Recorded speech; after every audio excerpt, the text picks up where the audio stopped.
You're listening to Hashtag No Filter with Zack Peter. That's me, your naturally platinum blonde pop culture connoisseur. I'm the reality TV junkie, self-improvement addict, and host with only the hottest tea spilled fresh weekly. For more hot takes, go and give me a follow at Just Plain Zack. You can also give the show a follow at No Filter with Zack on the Instagram if you want to stay up to date with that latest reality TV tea. It is Labor Day, or maybe you're not listening to this on Labor Day, but it is being broadcast on Labor Day. So happy Labor Day. I hope you guys had a very long weekend that was filled with lots of rosé. I'm hoping it's some of my rosé, which is available at nofilterwine.com. The new Drag Me Cans inspired by Potomac are available now for a limited edition while supplies last. So you're going to want to go and stock up at nofilterwine.com. Get the Drag Me Cans. We have the full collection. I'm ready to mention it all. And then tell me who go and check me, boo. I'm ready to flip a table. And my personal favorite, I Stole Kim's Goddamn House, all inspired by some of the most iconic, some of my favorite iconic housewives moments. So definitely go stock up at nofilterwine.com. 14% alcohol by volume. So you're going to want to drink responsibly, but they will get you litty city. And less than a gram of sugar, so hopefully you're not too turnt the next morning. All right, guys. We have a lot to break down, and I know we have a lot to break down, and we're going to break it all down. First up, I am doing some collabs with some of my friends. I'm going to be on the Believe in Bravo Besties podcast with Diana. That's going to be coming out this week. We talked a lot about... a lot of stuff. We talked about Salt Lake City. We talked about New Jersey. We talked about lots of good tea that we're spilling on that podcast. So you're going to want to go and subscribe to Diana, Believe in Bravo Besties podcast. You're also going to want to check out Grant's Rants. I'm going to be on Grant's Rants this week. You know, my pal Grant Rudder. I'm on his podcast. And then Sunday, I did Up and Adams live. He was celebrating his fiance Jason's new YouTube channel, Down with Jason. So I joined in with a few other collaborators and podcasters, YouTubers. We all jumped in to support that, and I may have spilled a little tea there as well. We definitely talked about the Margaret Joseph stuff with Teresa because they're beefing because of the Teresa's boyfriend Louis. He's in some hot water. He's been in some hot water, but now Marge is bringing it up on the Real Housewives of New Jersey, and that's juicy. So I gave my thoughts about that. So you're gonna want to check out Up and Adam, Grant's Rants, Believe in Bravo Besties podcast.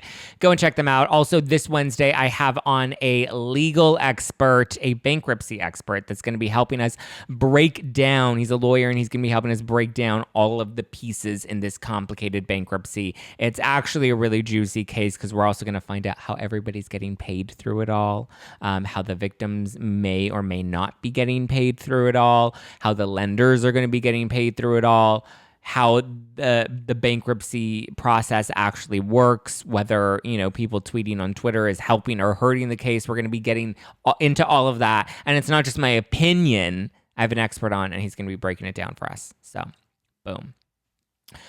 All right. I think you and I both know why most of us are here today. Okay. There was a lot that happened over the weekend. So you better believe I'm going to talk about it. So let's talk about it. So last week's Instagram Live, which we tape every Thursday, and then I air the rebroadcast on the podcast and on YouTube by request. So many people wanted them. I uploaded like one or two, and then a lot of people were requesting that I continue to upload those, and I'm trying to refine them so that they're a little less all over the place and a little more organized, similar to like these solo episodes or the interviews that we do or the deep dives. I'm trying to structure it and make sure it's a little more less all over the place and less, unrefined. That way, when you're listening to it, it feels a little more professional, like some of the other episodes that we have. Bear with me. We're working through this.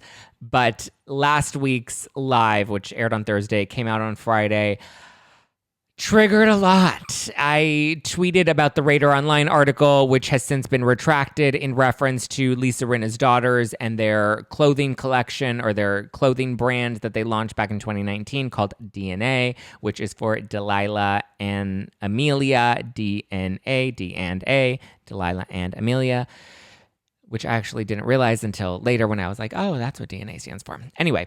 And it also, we had Ronald Richards, who was giving an exclusive to Radar Online, where he talked about how, that he had no other reason to believe that the money wasn't given to Erika's daughter's or to Lisa Rinna's daughter's company. I was able to debunk that. I openly debunked that on Instagram and on the live. And in that podcast episode, I had a lot of things to say about Ronald Richards in that Instagram live. It triggered a lot. Obviously, naturally, when I talk about him, I get a flood of DMs. I get a ton of tweets, or it's actually mostly just DMs or emails and voicemails or, whatever, but it's usually just private. But things really escalated over the weekend. He did tell me that, and I don't know if I believe this or not, but, in the name of journalism, let's give him his fair say, since, he says that I never give him a fair say. He said that Radar didn't quote him completely verbatim. As we know, Radar has gone on to since retract that story and release statements from both Lisa Rinna's daughter's attorney and Erika Jayne's attorney. They clarified what the DNA Inc. expense was. Lisa Rinna's daughters are not involved in any of it, which I broke, and then they later clarified, and Radar Online has since retracted and posted and published a new story. Ronald Richards says that the quote that I read last week, his direct quote that was in the article wasn't entirely correct. His exact words to me were, Radar didn't get the quote completely verbatim. So it sounds like he is not taking any accountability and passing the buck up onto Radar Online and basically saying, this was all them. They ran with this story. They took my words out of context or misconstrued what I was saying. I don't know. You take that as it is. Radar didn't give the quote completely verbatim. I mean, it sounded like sounded like something he would say. I believe, I can't confirm this, but I believe he may have tweeted out the article. He didn't seem to speak out against Radar Online when the article was first published, saying, hey, you guys misquoted me. That didn't seem to be a priority for him, so I'm taking that statement with a grain of salt. I tweeted my receipts in relation to DNA Inc. Ron reacted to me and continued to react to me and has continued to react to me since then at 11 p.m. and at 2:30 a.m. and at 5 a.m. all weekend long. We have Kimberly Archie, who has since jumped into it on Twitter. You may remember her from the Hulu documentary in relation to the Rui Gomez family. She's best friends with Kathy, who is Joe Rui Gomez's mother. She is on Twitter speaking out against Ronald Richards. So, his commission also has come into question because he loves to say on other shows that he's not making any money, or that he's fronting all of the expenses, which is technically true. But I was like, yes, you do front the expenses, but you get your expenses paid back in the end, which I've always been very clear about. And I've said every single time, but he loves to only focus on the fact that he's fronting all of his expenses. He does get 40% of whatever is recovered. As of right now, the estimated money that they are trying to recover is $25 million from Erika Jayne. So if you do the math, 40% of $25 million, or it's 40 to 45%, which is at least a minimum of $10 million that he has to possibly profit off of this. Again, taking the money out of Erika's pocket, putting it into his pocket, and then passing it off to whoever is next in line to receive that money. And it's not looking like it's going to be the victims.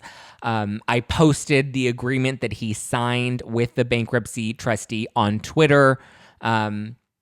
And I also posted screenshots of some of the DMs that he sent me, where he basically confirms that he does get his expenses paid back at the end of all of this. So yes, he is fronting a lot of money, or he is fronting his expenses, but he gets it paid back down to his mileage. He literally gets a mileage stipend for, wherever he has to go, all of his filing fees, everything that he has to, as long as the judge has to approve, I think anything over $5,000, but anybody that he brings onto the case, anybody that he hires that he has to pay, those expenses get covered back through the estate, through the money that comes in before it goes out. So, that I clarified on Twitter. He wasn't happy about that. A lot of other people have jumped in. My other biggest concern, or my main concern, and the reason I brought this up last week and the reason it ended up escalating on Twitter, is because things like his behavior, such as the Amex bills. He posted some personal Amex bills of Tom and Erika Girardi. He posted their personal Amex bills on Twitter. That's not public record. That information hasn't necessarily been put out yet. I don't even know, like, that Erika's attorney has come out and claimed, I believe they gave a statement to Emily D. Baker on her YouTube channel. They are claiming that they never even saw those Amex statements, that Erika was not in possession of them, and they didn't give those to Ronald Richards and special counsel, that special counsel must have gotten those from the Girardi Keese records, which tells me there's probably a lot more of those invoices that Ronald is looking for in the Girardi Keese files and records. Obviously, we know those are very messy, and there's a lot of unknown factors in all of his books, in Tom Girardi's books at Girardi Keese. However, the Amex bills likely came from Girardi Keese or Tom Girardi's estate rather than from Erika Jayne.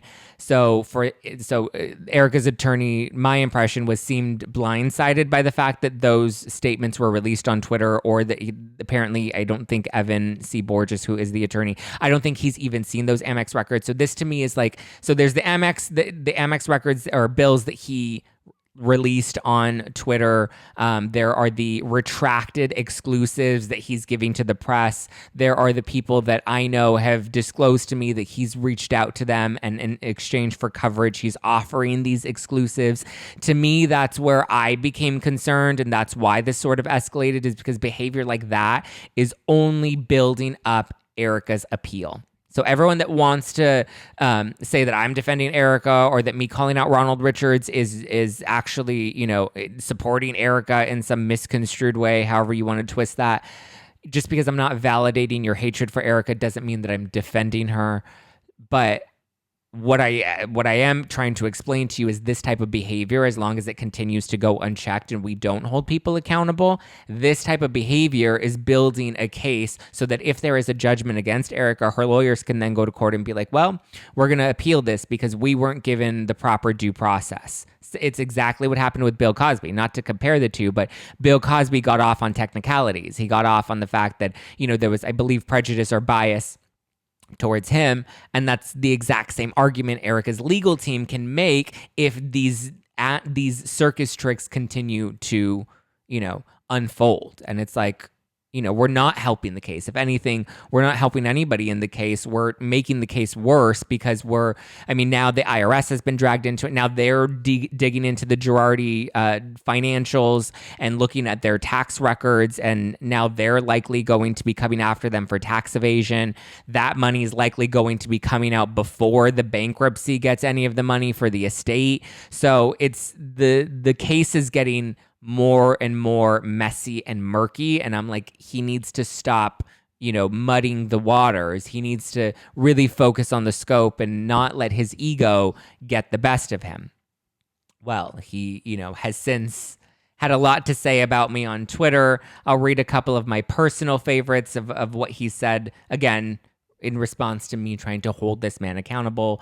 I said that I thought his ego was clouding his judgment. He said, Zack has the biggest ego of them all. All he does is talk about his hair.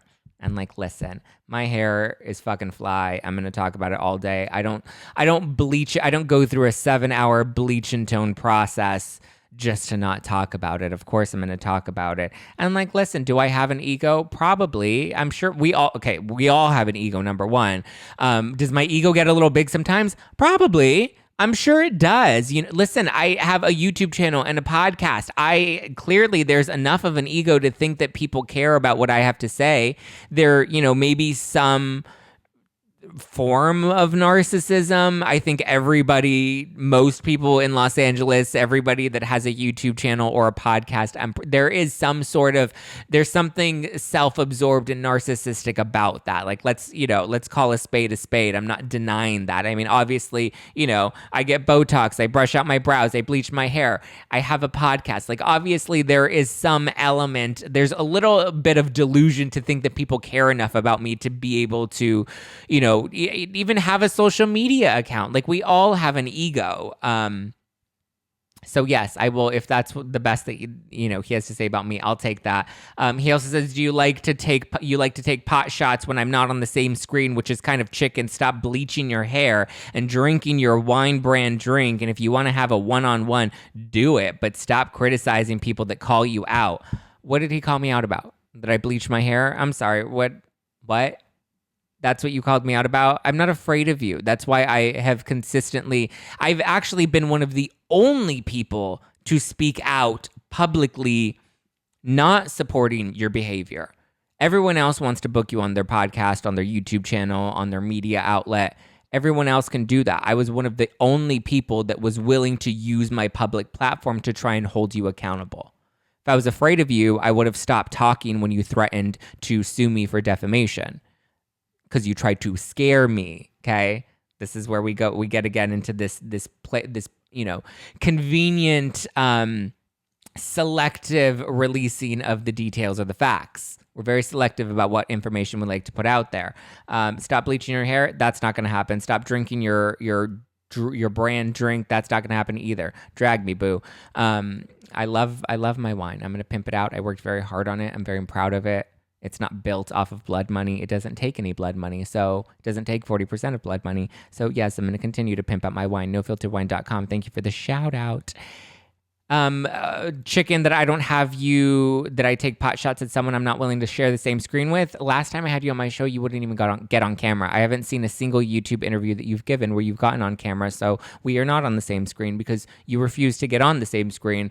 I don't know why. I don't care why, but that's another, half truth right there. Stop criticizing people to call you out. Yeah, we already addressed that. Okay. So those, and it goes on and on and on. These are all on Twitter. They're all on Instagram as well. I made sure to share them with everybody so that they can see this behavior, because this is the behavior that needs to be checked and held accountable. Okay. Mess aside, here's what I have to say about this whole situation, this not so pretty mess. I think, and I said this a little bit when I was on Up and Adam over the weekend, because one of his live chats asked about it. Bottom line is this: the priority needs to be on the victims. It should be on the victims. It should remain on the victims. I myself will even admit, sure, I'm pretty sure I've lost sight of that in this whole mess as well. So, but and I'll take ownership of that. I'll say, you know what? I think I overshot my mark. I maybe got a little too caught up in the fun of the Twitter feud. I maybe got a little too caught up and heated in some of the things that I've said about him. But now I'm saying, let's refocus and let's reprioritize what needs to be focused and prioritized. I don't care to fight with Ronald Richards. To me, sure, it's cute for a minute, but it's literally been nonstop over the weekend. I've dipped in and out of Twitter, but it's literally been relentless and nonstop at all hours of the night, 2 a.m., 5 a.m., 11 p.m. I don't want to block him because obviously I want access to his tweets because, like I said, I give credit where credit is due, and he has tweeted some good information, and I think that information is helpful. He tweets documents that are helpful. We'll give credit where credit is due. And I think there is some good to what he is doing. I just don't want him to lose sight of what the focus should be on. I mean, to me, it's embarrassing that, I literally had a call this morning with, a helpful source of mine that's helping me break down and make sense of all of this Girardi, scandal cases, bankruptcy, all of it. And first thing out of this person's mouth was, oh yeah, I saw, you and Ronald Richards fighting on Twitter. And I was like, oh my God, that's embarrassing. Yeah, it's a little fun when, it's cheeky on Instagram, but I don't need sources or real people that I work with looking at that and then seeing that that's a reflection of my behavior, which it is. And I own it. I participated in that. I responded to it. I did. I probably will continue to at some point. I'm human. I like to dip in and out. I love to be a little shady at sometimes. I'm taking full ownership over my bad behavior in this as well. But I'm trying to say it was all in pursuit of trying to hold him accountable. I agree. I may have lost the scope. But hopefully he can take my criticism as constructive and take it with a grain of salt and do his job. That is what I think, the victims need to be the priority. The unfortunate part is the more I dig into this, it's looking like it's not looking good for the victims. It's heartbreaking. And I think our focus should be on them. Our energy should be magnified to send them love and healing through all of this, because I don't know how much money they're going to get out of it, you guys. And that's just the cold, hard reality. And it's unfortunate and it's sad and it breaks my heart. And, I hope that there can be some sort of mending or healing through all of this for them, because I can't even imagine how traumatizing this must be for them to have to go through their original trauma and then to have to live out all of this scandal and controversy and media spectacle. It's unfortunate. And I think our hearts need to go out to them. Our love needs to be sent to them, and just, hope that there's some light at the end of the tunnel for them, that there's some closure and there's some healing through all of this. I also want, that's it. They should be the priority, and we need to send them a lot of love. And, hopefully they are not getting too jaded watching this all play out, because it's really unfortunate. And there are so many other players involved in all of this. Like, the deeper I dig, the worse all of this really looks, and the bigger all of this really looks. And I know everyone wants to focus on Erika Jayne. I get it. She's the easy target. It's starting to look like she's being utilized as possibly a scapegoat to deflect from all the other big shady shit that's going on, and the other major players that can also still be funding, the bankruptcy or the estate right now and aren't. They could also be giving money, maybe less than, maybe more than, maybe equal to what Erika Jayne took out. But a lot of other people had money that they got from Tom in the same ways that Erika did, and they're not being scrutinized. They're not being, they're hiding right now the same way Tom Girardi is hiding. And I think that's intentional. And I think some of these circus tricks may be I don't know. I'm not going to go there yet, but we'll dive into it sooner. I do also found interesting Kimberly Archie, who you may remember, as I mentioned earlier, from the Hulu documentary. She is best friends with Kathy, who's Ruy Gomez's mother, Joe Ruy Gomez's mother. She was on Juicy Scoop, and she, interestingly enough, is claiming, so she not only is close to the Ruy Gomez family, but she used to work for Girardi Keese. She used to work at the law firm. She used to work with Tom directly. I think some of it may have been like undercover detective work that she was trying to do to build a case against Tom to help her friend and to help, the Ruy Gomez case. She is claiming, though, that the Ding Dong Ditch story is actually true, which I have been able to confirm with two other people close to the situation that know them, also confirming that the Ding Dong Ditch story was true, which goes back to my original theory that what we got on the show was a convoluted, chopped up, edited version of Erika's story made to sound or look more confusing, which I suspected was to tease and foreshadow all of the beef between Sutton and Erika. Because as you know, like, as the storyline plays out, that's how the beginning episodes get edited, is based off of whatever storyline we're trying to drive by the end of it. So if the storyline is becoming Sutton versus Erika, then it only makes sense that we try to build that story so that people see how we got to this feud that they're in. And if one of Sutton's big concerns is the Ding Dong Ditch story and whether or not Tom was in the Ding Dong Ditch, that's where, that's where they have to build the story around. So apparently Tom was in the Ding Dong Ditch. He didn't drive into the Ding Dong Ditch. He didn't drive over a cliff necessarily. I think Erika was being a little hyperbolic when she was saying that, probably for dramatic effect, and probably because she didn't think people were going to scrutinize the story, so she fibbed a little or exaggerated it a little. But he apparently crashed into a tree, got out of the car, and fell down a hill. And that's where he ended up, he was found. But apparently it actually did happen. Kimberly Archie detailed it on the Juicy Scoop podcast. You can listen to Juicy Scoop and listen to what Kimberly said. She also has a lot of things to say about Alyssa Miller, who's the bankruptcy trustee. She had some stuff to say about, how, like, the breakdown of the payment of everything. So I just thought it was interesting that the Ding Dong Ditch story was actually real. It wasn't to the full scope of how Erika described it on the show. Again, we don't know how Erika necessarily described it on the show, only because, I think editing may have influenced that, and I think, she was definitely playing into the hyperbole. But apparently he also missed like a big event in Vegas because he was all bandaged up, and the reason this was all kind of kept quiet is because they were trying to protect his reputation and protect his law license, which now makes sense why Erika was also building the narrative that, it wasn't that big of a deal. He, broke his ankle. It wasn't anything, it wasn't anything all that bad. And now, she's changing her story because now we know that he may possibly have Alzheimer's and dementia. I've also talked to people at the law firm who claim that he was starting to get a little spacey, whether it's full-on Alzheimer's and dementia. I'm still very skeptical of that, and I don't think I believe it, but other people are seemingly corroborating that. Again, take it with a grain of salt. They may be defending him. They may not be. I don't know. I'm just telling you what I've heard. But I would suggest listening to Juicy Scoop. It's all on there, and it is juicy. It's Miss Juicy, baby. Okay, Vanderpump Rules is returning this month, September 28th, which is really interesting because the trailer is so close to the release. I was like, oh, wow. Well, I guess it is kind of still like 4-ish weeks out. Whatever.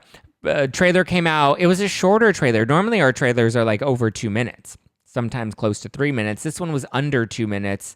But I mean, it looked pretty juicy. There were, a lot of good moments. It looks like there's some beef between Lala and Sheena, Lala and Ariana, which I predicted based off of what they've said about each other on my show. You can listen to those interviews here on #NoFilter with Zack Peter. It looks crazy. And I'm glad that we're focusing on the veterans and not too many of the newbies. As we know, there are going to be some newbies introduced.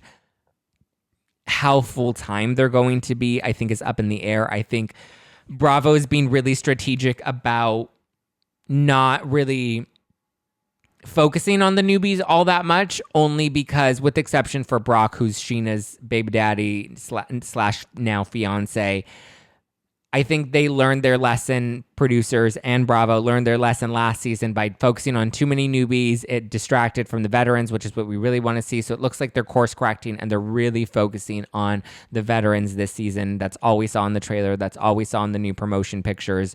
So that's a good thing. That sounds positive.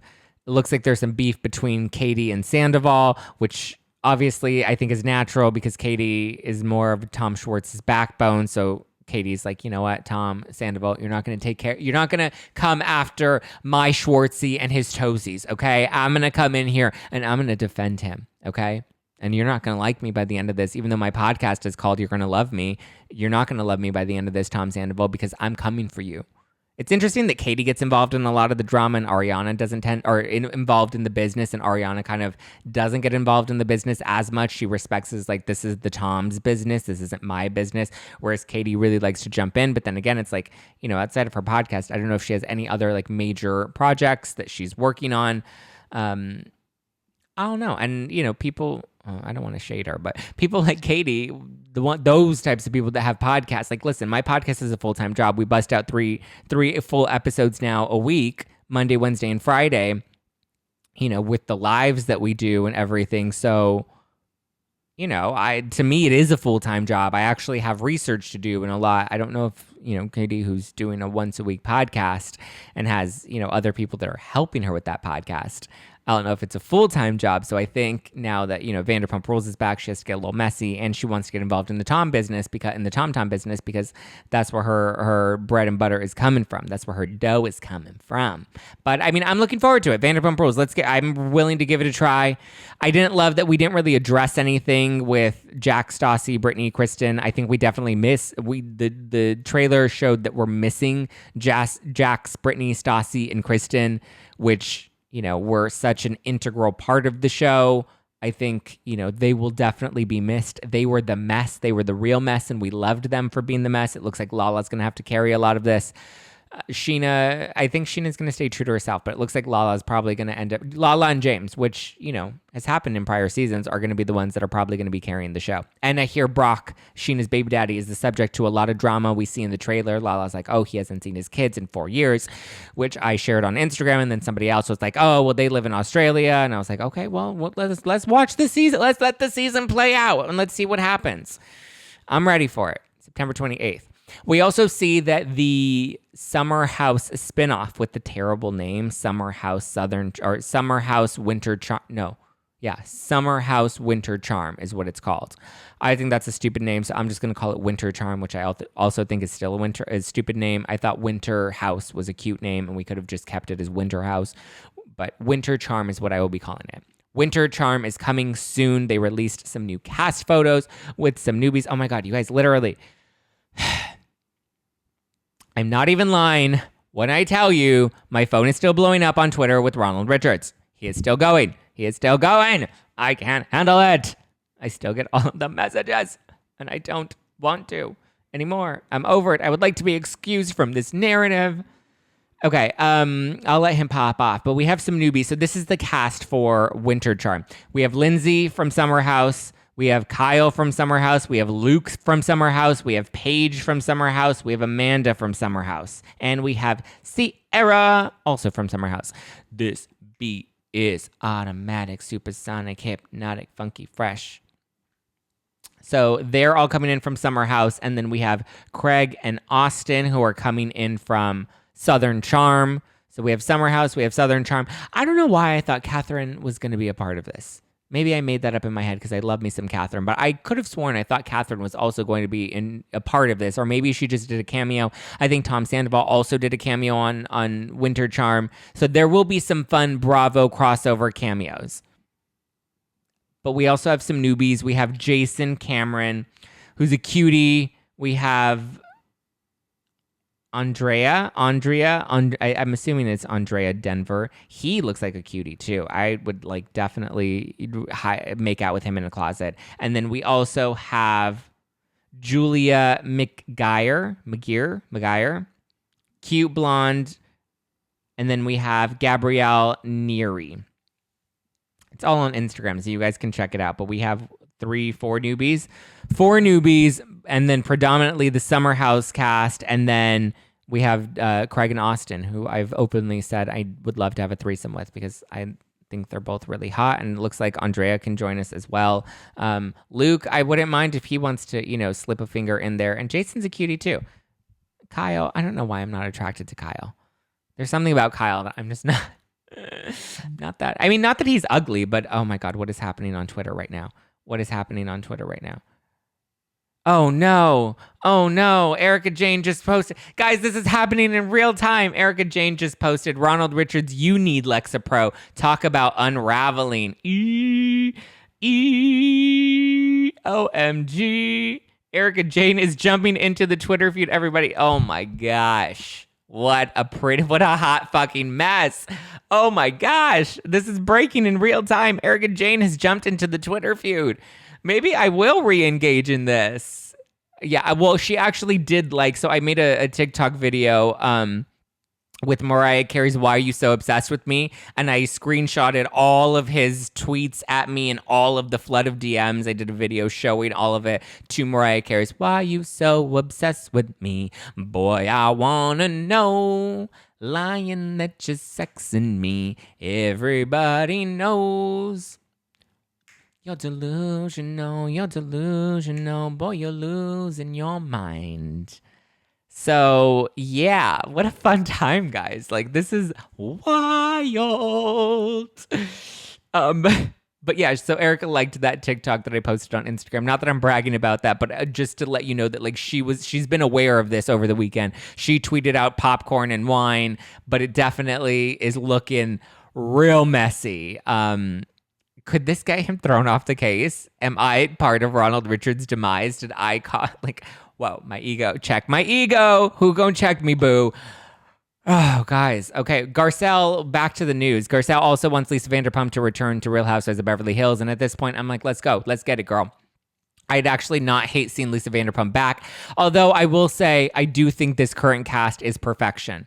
I think it is perfection. I think they are all bringing it. I think they're all delivering it. Everyone's kind of talking about how Dorit doesn't have much of a storyline and Lisa Rinna doesn't have much of a storyline. But I think because Erika and Sutton and Garcelle and Dorit, I think because those tensions are dominating the storyline and interest amongst the audience. I think if we showed some of Lisa Rinna's storylines, if more, or Dorit's storyline about her wedding dress and Lisa Rinna's lip kit, I think if that was if we continue to show scenes of that, then I think we would have gotten a little bored and we would have been like, we want to see the Erika stuff. Why are we dragging out the Erika stuff? So I think the interest is in the Erika stuff and obviously all the other feuds that are coming up, like Crystal and Sutton. So I think the feuds are driving the season, and that's why we're not seeing some of these other people have storylines, because they don't have as much going on in terms of the drama and the beef. So, but at this point, I don't hate bringing Lisa Vanderpump back. I don't think she can ruin the show, if anything. But then I think we might have to cut somebody. And I love this current cast. I love the friends of, I love the mains. I love all of it. All of it. All of it. I love it all. Give me all of it.